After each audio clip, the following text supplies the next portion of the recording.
내가 또 보니 힘센 다른 천사가 구름을 입고 하늘에서 내려오는데 그 머리 위에 무지개가 있고 그 얼굴은 해 같고 그 발은 불기둥 같으며 그 손에는 펴놓인 작은 두루마리를 들고 그 오른발은 바다를 밟고 왼발은 땅을 밟고 사자가 부르짖는 것 같이 큰 소리로 외치니 그가 외칠 때에 7 우레가 그 소리를 내어 말하더라. 7 우레가 말을 할 때에 내가 기록하려고 하다가 곧 들으니 하늘에서 소리가 나서 말하기를 7 우레가 말한 것을 인봉하고 기록하지 말라. 내가 본 바 바다와 땅을 밟고 서 있는 천사가 하늘을 향하여 오른손을 들고 세세토록 살아계신 이 곧 하늘과 그 가운데 있는 물건이며 땅과 그 가운데 있는 물건이며 바다와 그 가운데 있는 물건을 창조하신 이를 가리켜 맹세하여 이르되 지체하지 아니하리니 7째 천사가 소리내는 날 그의 나팔을 불려고 할 때에 하나님이 그의 종 선지자들에게 전하신 복음과 같이 하나님의 그 비밀이 이루어지리라 하더라. 하늘에서 나서 내게 들리던 음성이 또 내게 말하여 이르되 내가 가서 바다와 땅을 밟고 서 있는 천사의 손에 펴놓인 두루마리를 가지라. 하기로 내가 천사에게 나아가 작은 두루마리를 달라 한즉 갖다 먹어버리라. 내 배에는 쓰나 내 입에는 꿀같이 달리라. 내가 천사의 손에서 작은 두루마리를 갖다 먹어버리니 내 입에는 꿀같이 다나 먹은 후에 내 배에서는 쓰게 되더라. 그가 내게 말하기를 내가 많은 백성과 나라와 방언과 임금에게 다시 예언하여야 하리라. 안녕하십니까. 11월 23일 토요일 말씀 묵상 시작하겠습니다. 요한계시록 10장 1절에서부터 11절까지 말씀 함께 읽었습니다. 지금 우리는 요한계시록의 중심부라고 할 수 있는 7 나팔 이야기를 읽어가고 있습니다. 7 나팔 이야기와 그리고 7 대접이 나타나기 전 이 11장 19절부터 15장 4절이 사실 요한계시록의 가장 중요한 메시지를 담고 있는 부분이라고 할 수가 있는데요. 오늘 본문은 이 7 나팔 이야기를 배경으로 요한이 정말 말하고 싶어하는 메시지를 담고 있는 부분입니다. 7 나팔 이야기와 7 봉인 이야기의 진행 구조는 매우 비슷합니다. 어린 양이 7 봉인을 떼시는 이야기에서도 땅의 역사를 이끌어 나가는 이 네 말을 탄 자들이 나타나고 이후 5째, 6째 봉인은 순교자들이 부르짖음을 들으시는 진정한 역사의 주관자 하나님께서 역사의 마지막을 진노의 큰 날로 이끌어 가시는 것을 보여줍니다. 그런데 7째 봉인을 떼기 전에 이스라엘 12지파에서 14만 4천 명 그리고 그 각 족속과 나라들로부터 흰옷을 입은 큰 무리가 나타나는 모습이 보이잖아요. 이건 하나님께서 진노의 큰 날로 이 땅을 이끌어가고 계시긴 하지만 그들 가운데 구원을 얻을 하나님의 백성들이 있다라는 사실을 보여주는 거죠. 7 봉인 이야기에서 가장 중요한 메시지는 바로 이 구원을 얻는 자들이 등장하는 모습. 그게 바로 가장 중요한 메시지라고 할 수 있는데요. 이와 마찬가지로 마치 출애굽기의 10재앙처럼 땅을 심판하시는 이야기가 이 7 나팔 이야기인데 결국 7째 봉인이 떨어지면서 7 나팔 이야기가 시작되지 않습니까?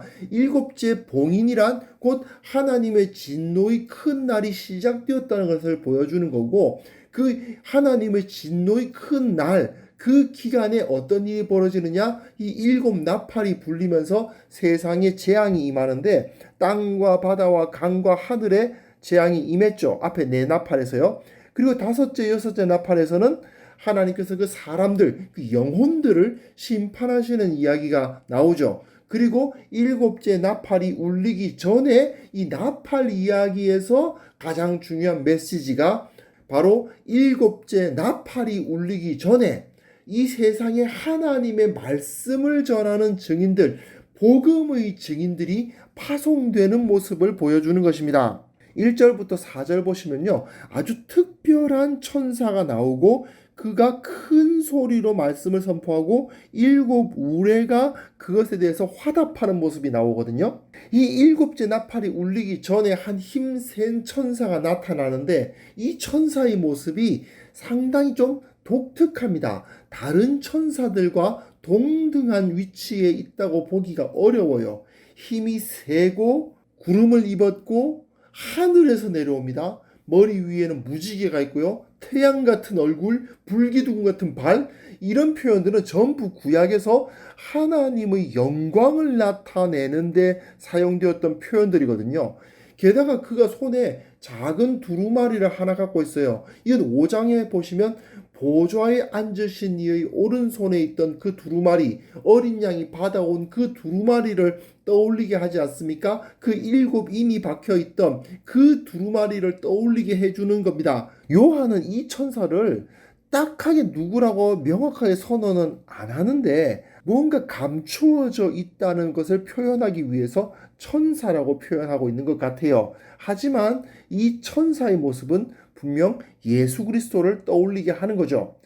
여하튼 이 천사는 하나님의 권세를 다 가진 자입니다.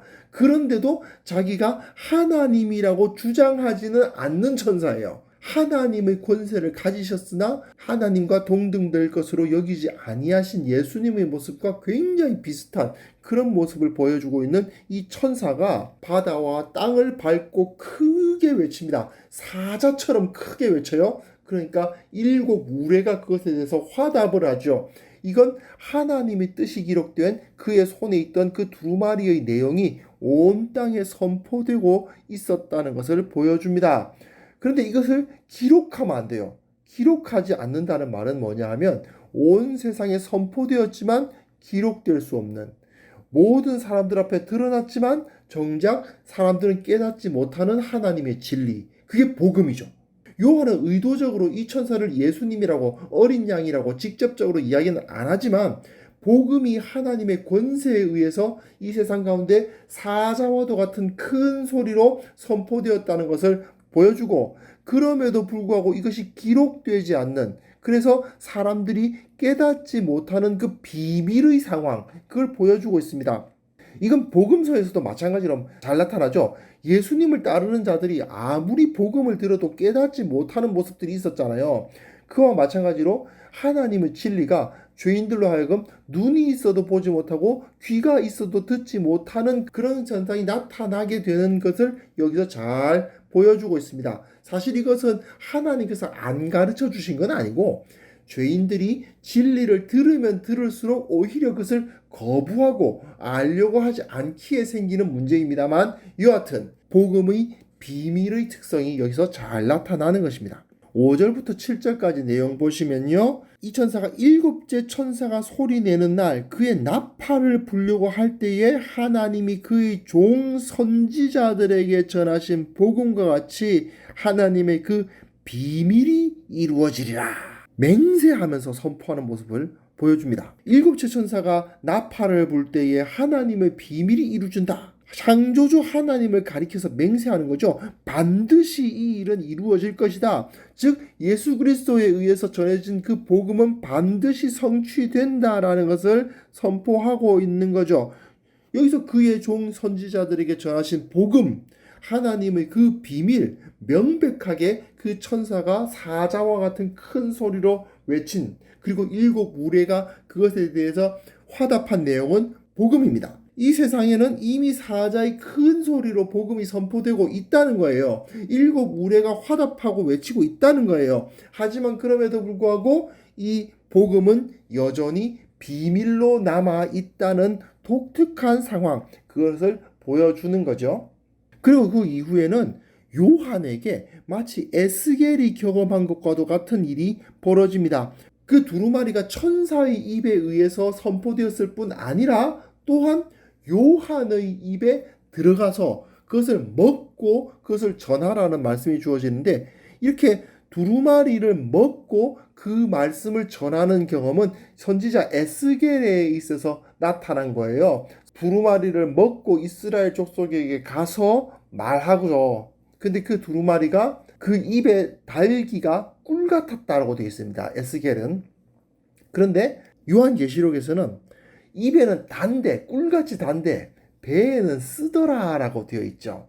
이것은 복음을 배울 때에 그 메시지가 너무나도 달고 우리를 구원해주는 기쁨을 허락하여 준다는 뜻을 표현하면서도 또한 그것을 세상에서 실천할 때에는 고통을 당하게 되는 것을 미리 알게 하시는 거라고 생각합니다.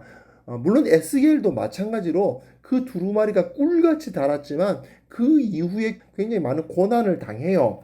그 모습을 요한이 알고 있다 보니까 미리 꿀같이 달지만 배에는 쓰다 하는 이 복음의 특성, 그 진리의 특성을 미리 말하고 있다고 생각이 됩니다. 여하튼 요한은 천사만 그것을 복음을 전파하는 것이 아니라 일곱 우레만 세상에 선포하는 것이 아니라 그 말씀을 자기가 받아서 그것을 마치 에스겔 선지자처럼 먹고 세상 가운데 전하도록 사명을 받았다는 사실을 여기에 보여주는 겁니다. 즉 일곱 나팔의 이야기를 배경으로 주어지는 주 메시지는 뭐냐? 이 세상에 나팔이 불려지고 있고 이 세상은 심판을 당하고 있다. 그건 배경이에요. 그러므로 우리는 뭘 해야 된다? 예수 그리스도를 알고 하나님의 뜻을 배운 우리들은 마지막 일곱째 나팔이 불리기 전까지 감당해야 할 사명이 있다 이겁니다. 그 사명이 무엇입니까? 우리 입에 꿀과 같이 단 말씀을 채워서 배에는 쓰겠지만 비록 고난이 함께 하겠지만 그 말씀하신 바를 실천하고 증인의 사명을 감당해야 된다 그 말입니다. 세상의 역사는 하나님의 손에 들려 있습니다. 하나님을 거역하는 자, 예수 그리스도의 이름으로 인침을 받지 아니하는 자들은 모두 영원한 심판을 피할 수 없습니다.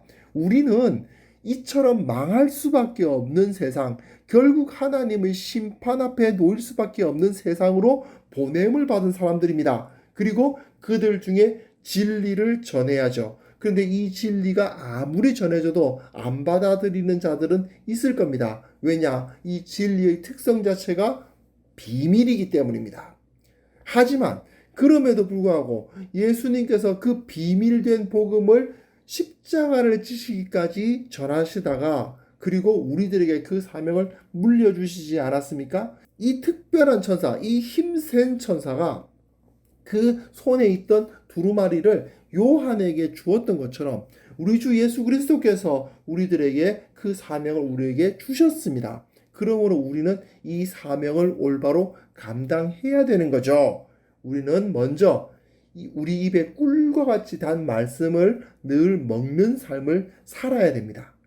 그리고 비록 아플 수 있지만 고통이 따를 수 있지만 그 말씀에 순종함으로써 예수 그리스도의 향기로서 이 세상에 나타나야만 되는 것입니다. 이 사명을 다시 한번 기억하라는 본문입니다. 오늘 본문을 통해서 나는 정말 이 사명 감당하고 있는지, 정말 지금 이 세상 가운데 사자의 소리와도 같이 선포되고 있는 이 복음을 내가 다시 받아서 이 비밀의 복음을 전하는 사명을 살고 있는지 다시 한번 돌아볼 수 있는 그런 시간들 되었으면 좋겠습니다. 하나님 아버지, 주님께서 우리에게 이 사명을 허락하여 주셨는데 우리가 이 사명 온전히 감당하게 하여 주시옵소서. 이 사명 가운데 거하는 자들 되게 하여 주시옵소서. 기쁨으로 감당하고 그 진리가 선포되는데 한 부분을 감당하는 우리 모두가 되게 하여 주옵소서. 예수님의 이름으로 기도합니다. 아멘.